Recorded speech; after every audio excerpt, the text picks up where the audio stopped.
Hi, Tina here with my humble garden. I just wanted to take you on a little tour of my humble garden. This is pre-season, so I haven't planted anything yet, but we've got some fences set up for some vertical gardening space, and I like to incorporate a few different methods of gardening. So I use the square foot gardening method, which here is not quite a square foot, but we go down halfway down this planter and we'll grow peas up of this trellis here. So the square foot gardening method helps us to grow vertical, so we can grow a lot more food in a smaller space. These are strawberry beds in here.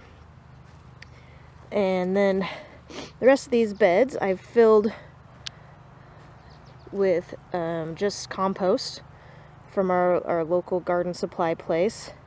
GrowingYourGreens.com, he suggests compost and growing straight into that, so you don't have to worry about planting soil or anything real special, just compost that's got all the nutrients you need. So I'll do the square foot gardening method in these beds too, so I can grow more plants. So I can grow 16 carrots in 1 square foot, or I can grow 6 to 9 bean plants in 1 square foot.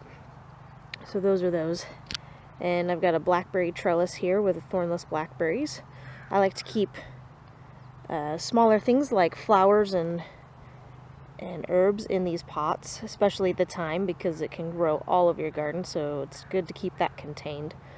I've got a couple of blueberries in pots. They don't do quite so well as the blueberries in the ground, but I've also incorporated over here the Back to Eden garden method with all of the wood chips straight onto the ground. It's really great mulch for my blueberries and raspberries. It keeps everything moist as well as keeping the weeds down, so that really helps out a lot.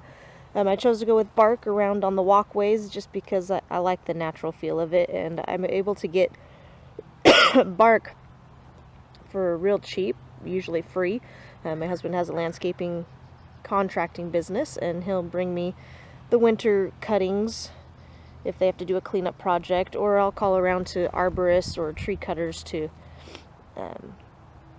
ask them to dump in my front yard. They like to do that usually if they're up the river this way, and they'll do that for free because it saves them some money and time, so I'll just put in a good word there.